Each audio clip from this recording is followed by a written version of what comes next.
So here's one thing you might not know.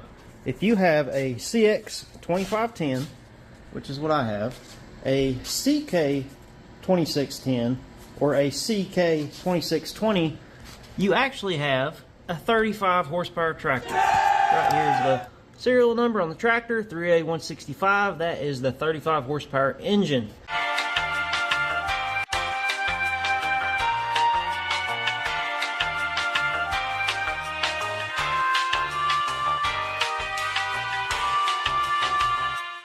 Now, the CX2510, the CK2610, and the CK2620 all share that 3A165 engine. The difference is on the 35 horsepower tractors, it has all the emissions on it. The three tractors that I just named are 25 horsepower and under, and they don't have the emissions. Now, if you want to turn this tractor back up to 35 horsepower, you got to do two things. This has mechanical fuel screw on it right here. There's a cap on it. That's the fuel screw, and it's on there. You have to cut this cap off, and there's your screw. It controls how much the rack can go up and down, how much fuel it gets. Cut this off, and you turn the screw in and out, and that's how you change the fuel. And also on the injection pump right here, you got to take this whole injection pump off and remove two shims, and then you're back at 35 horsepower. Or what I'm going to do in the future, I'm going to cut this cap off and just turn the fuel up and probably get it to around 30 horsepower. So that'll be a video I'm going to do in the future. Now, although these three tractors have the same base engine, they're dressed a little bit different. The CX2510, you'll see, has the fuel filter at the rear of the tractor. The CK series have the fuel filter under the hood here. And the different models, they may have a different size alternator, small little things like that, but the base engine is the 35 horsepower 3A165 engine. Okay, so before I take this cap off right here and turn the fuel up, I'm not just going to turn the fuel up blindly. I am going to put an exhaust gas temperature gauge on the tractor and take some measurements and see what the engine is putting out exhaust gas wise in factory form, so whenever I turn the fuel up I can keep an eye on it and make sure I'm not going to melt the engine down. And this is just a pyrometer, and here's all the stuff, and here's the probe. I'm going to put it right here in the exhaust. See if I can see here. Okay, so 3 cylinders. There's the collector. It comes up into the muffler here. I'm going to drill a 1/4 inch hole here and use the probe here that gets clamped. The clamp, this one's too big. But I got this other one. I'll drill a 1/4 inch hole in here, and we're going to clamp this probe into the exhaust here. Then I'll mount the gauge right here, and we can keep a track on the temperature of the exhaust to make sure we're not turning the fuel up too high and gonna melt the engine down. Here is the pyrometer, and here's all the accessories. Comes with a light, grommet, go through the firewall, some heat shrink. Here's the wiring harness. Black and red is going to go to the black and red on the probe. And then we got a switched hot and a negative. It comes with a couple different fittings if you want to. That's a weld-in bung there, or if you want to put it through and thread it, tap it. I am going to do the stainless clamp method. So it just uses a hose clamp. My problem is where I'm going to put it, you know, the 1.5 inch pipe there is way smaller than this. So I have this 1.5 to 2 inch clamp. I'll drill a little hole in here like this, and I'll use that. I'll put a link to that in the description. So it's got this collar on it that can slide up and down, and you tighten the set screw up wherever you need it to, and then whenever you clamp it, right, it can be in a small pipe, or if the pipe's really big, clamp it down right there, and it comes with a ceramic washer. I'm probably going to put some kind of header gasket material on the top of this just to make sure nothing blows out and around there before I put the washer on. There's the wiring. That's to the light bulb. You saw on the ignition where I found a 12 volt ignition, and that's where the gauge is going to get power. So anytime the factory key is on, this will come on, then I'll run that white wire to the light switch, and anytime the lights are on the tractor, this thing will light up. Then you just got your yellow and red going to the gauge. And I just got a cheap glow shift gauge pod from Amazon. I'm going to go ahead and drill a 1/4 inch hole right here.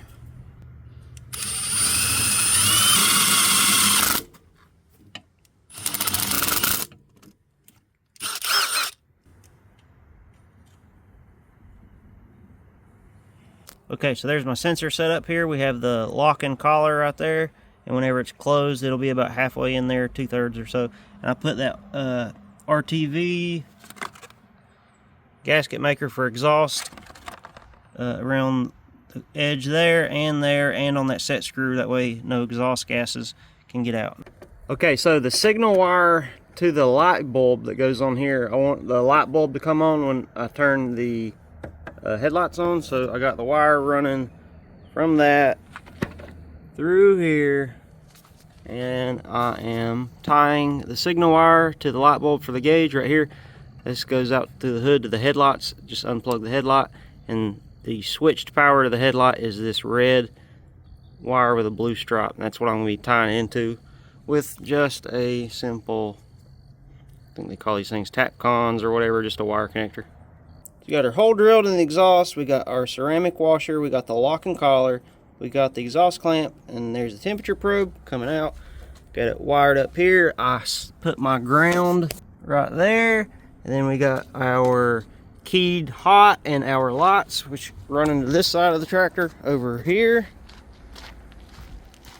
So on our keyed ignition, I had a plug behind the panel. It says beacon. Nothing went to it, and I found that the yellow wire right here, anytime you turn the ignition on, it turns hot. So the switched hot for the gauge is going right here at this plug. It says beacon to the yellow wire, and then this white wire is the light bulb for the gauge, and it comes through.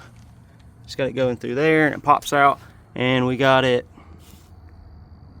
tapped into the plug right there, going to the headlights.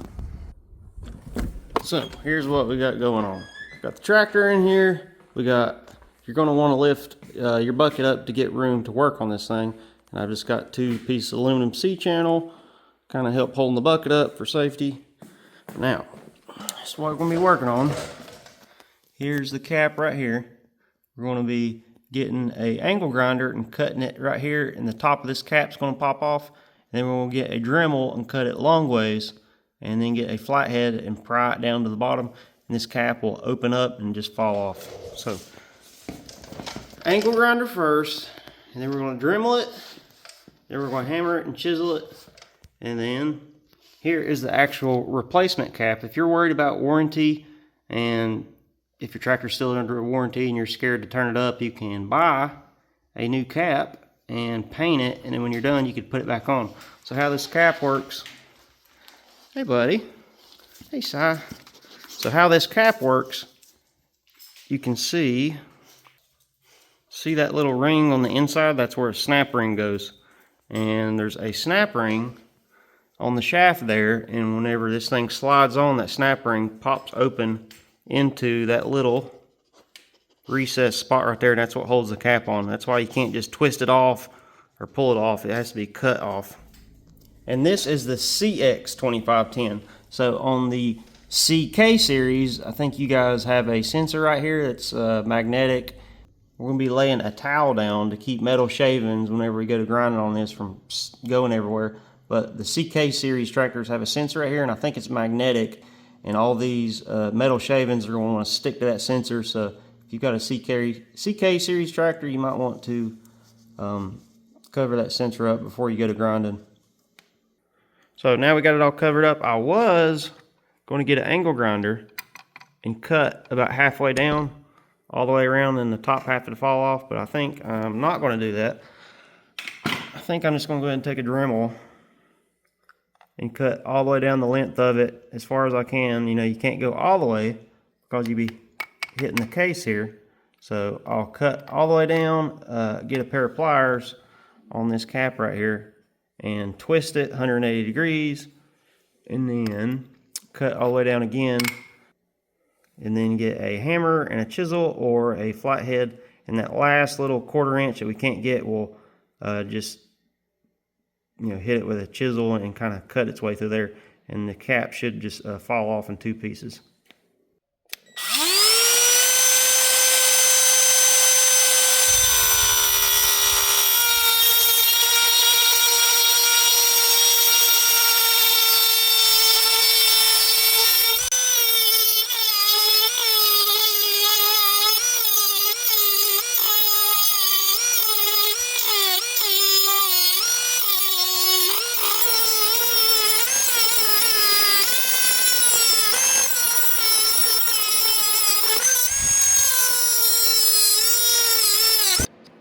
See if it'll open up a little bit. You can see it moving just a touch.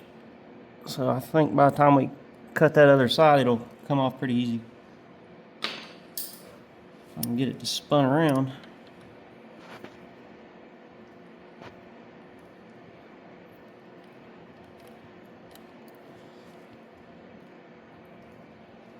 Try about right there.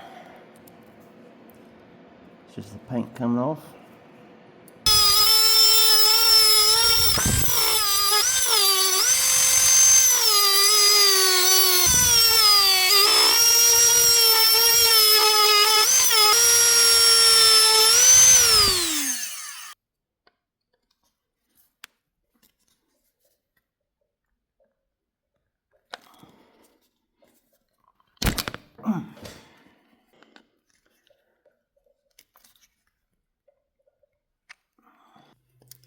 It's definitely looser. Yeah, we gotta cut some more off this side.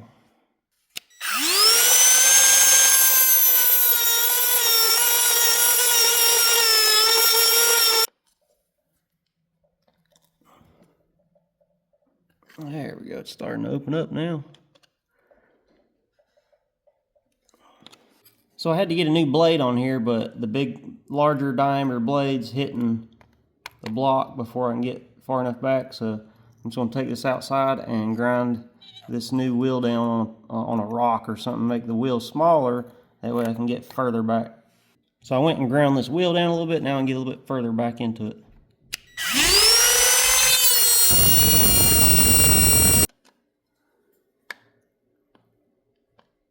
Oh yeah, thing's about ready to come off now. So part of the reason this thing's so hard to get cut off is because this recess part is sticking down in the engine and you can't get to this recess part.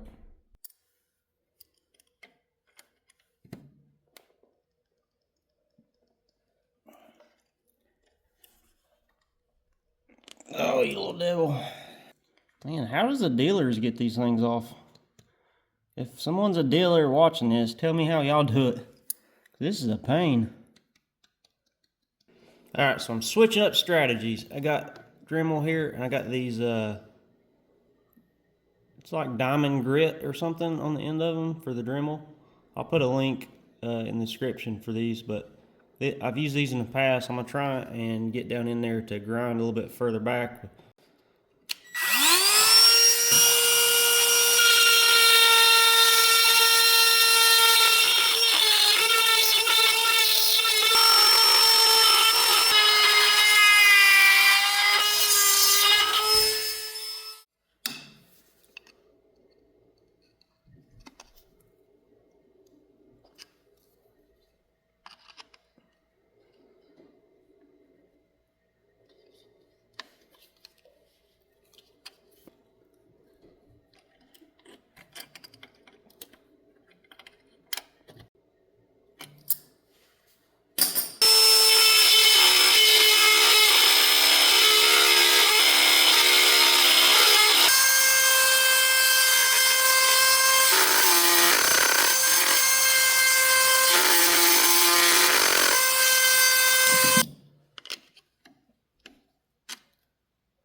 I think I can keep moving it back and forth until this ear right here breaks off.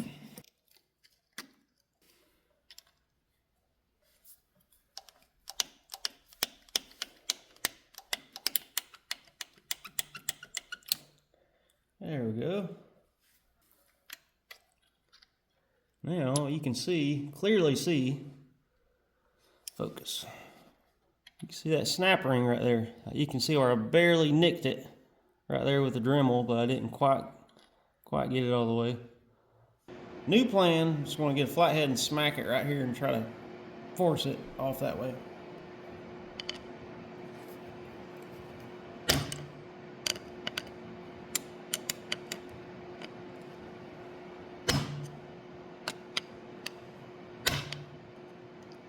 think it's coming.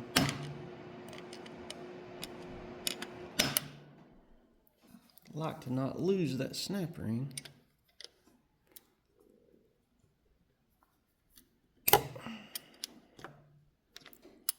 There we go. There we go. That's what I'm talking about. And I can reuse that snap ring if I want to. So here's another thing I just noticed about this new cap. You can see right there, the end of it's tapered. That way, whenever you put it on there and put pressure on it, that little snap ring right there funnels its way down in here and then gets caught down there in that groove. Okay, so we got two jam nuts. Here is the cap, 8mm wrench flat, and here's another jam nut. And then we got our snap ring, and we got a brass washer here and a brass washer in the back. That way, when you're tightening them down, it's not steel on steel tightening against each other. So we're going to grab our 8mm, pop this cap off.